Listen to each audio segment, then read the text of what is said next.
ابلیکا episode 20۔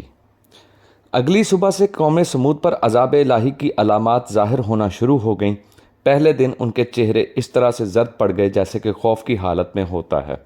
دوسرے روز ان کے چہرے سرخ ہو گئے، گویا خوف اور دہشت کا یہ دوسرا درجہ تھا۔ تیسرے روز ان سب کے چہرے سیاہ ہو گئے اور ہر سو تاریکی چھا گئی۔ یہ خوف کا تیسرا مقام تھا جس کے بعد موت ہی کا درجہ باقی رہتا ہے۔ 3 دن کی ان علامات عذاب نے ان کو اور ان کے دلوں کو صالح علیہ السلام کا سچا ہونے کا یقین دلا دیا تھا، لیکن وہ صرف حسد و بغض کی بنا پر سچائی کا انکار کرتے رہے۔ بہرحال ان 3 دنوں کے بعد وقت موعود آ پہنچا اور رات کے وقت ایک ہیبت ناک آواز نے ہر شخص کو اس حالت میں ہلاک کر دیا جس حالت میں وہ تھا۔ اس ہیبت ناک آواز کو قرآن مقدس میں کہیں رجفہ، کہیں سیحہ، کہیں صاعقہ اور کہیں طافیہ کے نام سے پکارا گیا ہے۔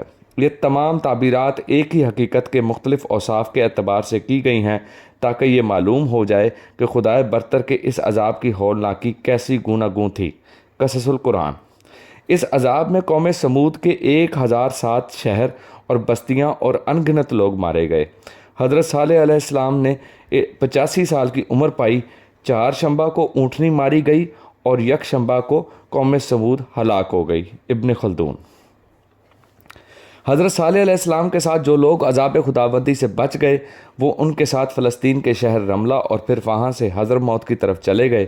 آپ کی وفات کے بعد وہ دوبارہ اپنی سرزمین کی طرف آئے۔ قصص القرآن میں بیان کیا گیا ہے کہ یہ لوگ دوبارہ اپنے وطن میں آ کر آباد ہو گئے تھے۔ اس کے علاوہ مندرجہ ذیل تاریخی شواہد بھی ان کی اپنی سرزمین میں دوبارہ واپس آنے پر دلالت کرتے ہیں۔ تاریخ میں سمود ثانیہ کا نام روشن نظر آتا ہے، ایک طرف اسپیریا کے کتبوں میں اور دوسری طرف رومیوں کی تاریخ میں ان کا ذکر ملتا ہے۔ رومی حضرت عیسیٰ علیہ السلام سے کچھ عرصہ قبل قوم سمود کے ان علاقوں پر قابض ہو گئے تھے جو عذاب کے بعد انبات اور دوم قبائل کے تسلط میں آ گئے تھے۔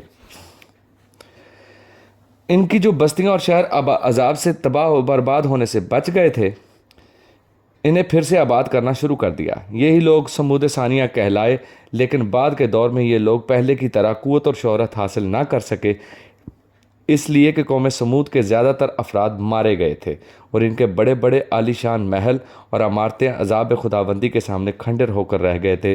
یہ کھنڈر دوبارہ اپنی پہلی سی عظمت حاصل نہ کر سکے۔ شرگون ثانی جو 722 قبل مسیح میں ارض شام کا بادشاہ تھا، اس نے عرب پر فوج کشی کی تھی جس کا ذکر اس نے اپنے کتبہ فتح میں کیا تھا۔ اس کتبہ میں جن محکوم قبائل کا ذکر ہے ان میں سمود کا نام بھی ملتا ہے۔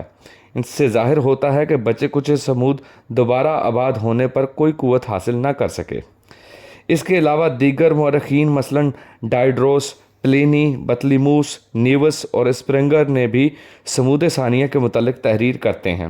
رومیوں نے جب شمال عرب پر قبضہ کیا تو سمود رومیوں کی فوج میں شامل ہو گئے۔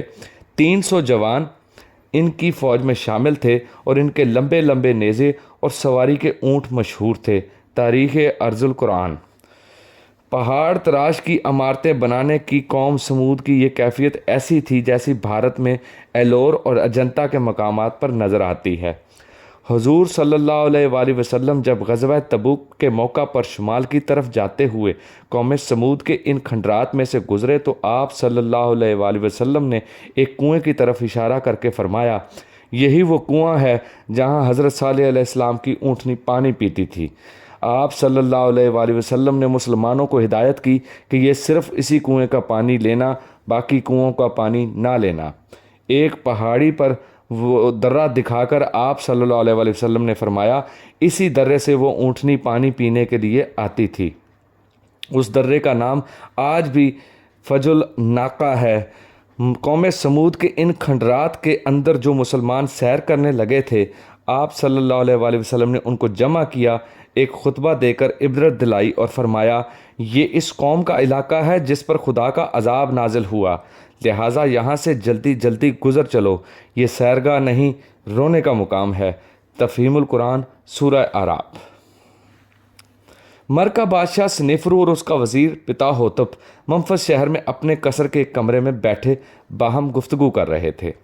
جوزف واٹر سیون نے اپنی کتاب قدیم دنیا میں سنیفرو کو زوسر کے بعد کامیاب ترین بادشاہ کہا ہے۔ پتا ہوتب کی وہی حیثیت تھی جو زوسر کے ہاں امہوتب کی تھی۔ تاریخ قدیم دنیا۔ قدیم مصر کا بادشاہ اور اس کا وزیر و مشیر ایک ہی محل میں رہا کرتے تھے۔ Joseph ward. پتا ہوتب نے سنیفرو کو مخاطب کرتے ہوئے کہا، اے آقا، گزشتہ شب کچھ تاجر میرے پاس آئے۔ وہ طائر اور سیدون شہروں کی طرف تجارت کرنے کے غرض سے جاتے ہیں۔ یہ موجودہ شہر سیدہ اور رسور تھے۔ انہوں نے مجھ سے ایک ایسی بات کہی ہے جو حیرت اور تعجب میں ڈال دینے والی ہے۔ وہ کہہ رہے تھے فونیکی قوم کی کشتیاں اور جہاز نامعلوم سرزمینوں کی طرف سے جاتے ہیں اور وہاں سے سونا، چاندی اور دیگر دھاتیں مثلاً کانسی، لوہا، کلی، رانگا، ٹین افریقہ کے شمالی ساحل پر جمع کرتے ہیں۔ یہ عرب تھے جو عرب کے صحراؤں سے اٹھ کر بحیرہ روم کے کنارے آباد ہو گئے۔ ان کا پیشہ تجارت تھا۔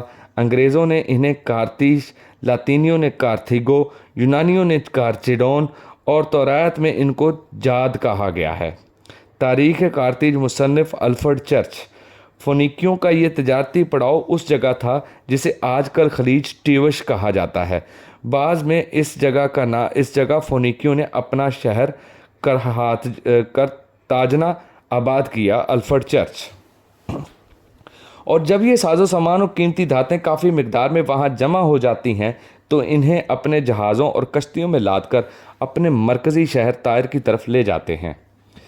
میں چاہتا ہوں فونیکی قوم کی اس آمدنی میں ہم بھی حصہ دار بنیں۔ وہ تاجر گزشتہ رات مجھے بتا رہا تھا کہ فونیکی ان سے اناج حاصل کرتے ہیں اور بدلے میں انہیں یہی قیمتی دھاتیں دیتے ہیں جنہیں وہ اکادیوں اور سمیریوں کے ہاتھ بیچ کر منافع حاصل کر لیتے ہیں۔ سنیفرو نے غور سے اپنے وزیر پتا ہوتب کی طرف دیکھا، پھر اس نے رازدارانہ لہجے میں کہا، پتا ہوتب، کھل کر کہو، کیا کہنا چاہتے ہو؟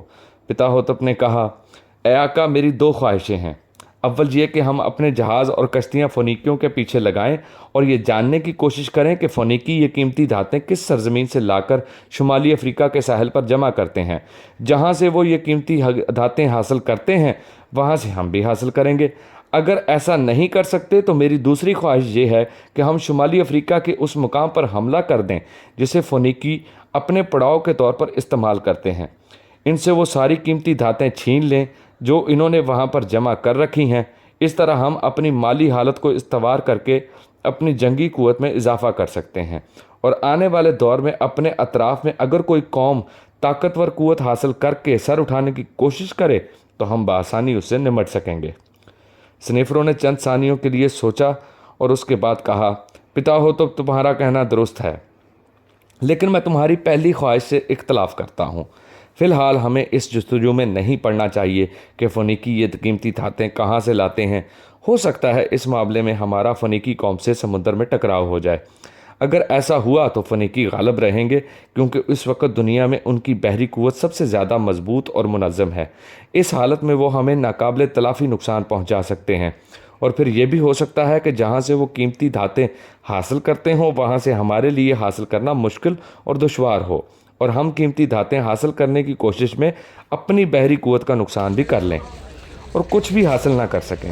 اس لیے میرا ارادہ یہ ہے کہ فی الحال شمالی افریقہ میں فونیکیوں کے اس پڑاؤ پر حملہ کر دیں جہاں ان قیمتی دھاتوں کا ذخیرہ ہے۔ سنو پتا ہوتب، ہماری جنگی تیاریاں مکمل ہو چکی ہیں اور ہم نے اپنے بحری قوت میں خوب اضافہ کر لیا ہے۔ اپنی بحری قوت میں اضافے کے لیے سنیفرو اور پتا ہوتب نے ایسے بحری جہاز بنوائے جن کی لمبائی 170 فیٹ تک تھی۔ جوزف وارڈو، قدیم دنیا۔ پہلے میرا ارادہ تھا کہ میں کنانیوں کے شہر مجیدو پر حملہ کروں۔ فونیکیوں کو کارتھیج بھی کہا جاتا ہے۔ شروع دن میں یہ کنانی کہلائے، بعد میں یونانیوں نے انہیں فونیکی کہنا شروع کیا۔ انہیں آرامی بھی کہتے ہیں۔ تاریخ الارض القرآن، تاریخ شام۔ مجیدو کے علاوہ ان کے دوسرے بیڑ شہر اریحا، شان، اکو، سور، سیدہ، جبلہ، ارکا اور سمیرا ہیں۔ تاریخ شام۔ ہمیں مجیدو سے کچھ حاصل نہ ہو کیونکہ یہ شہر کنانیوں کے پاس چھوٹے شہروں میں سے ایک ہے اور پھر یہ بھی ممکن ہے کہ کنانی ایسی مزاحمت کریں کہ ہم مجیدوں پر حملہ کر کے ناکام ہوں۔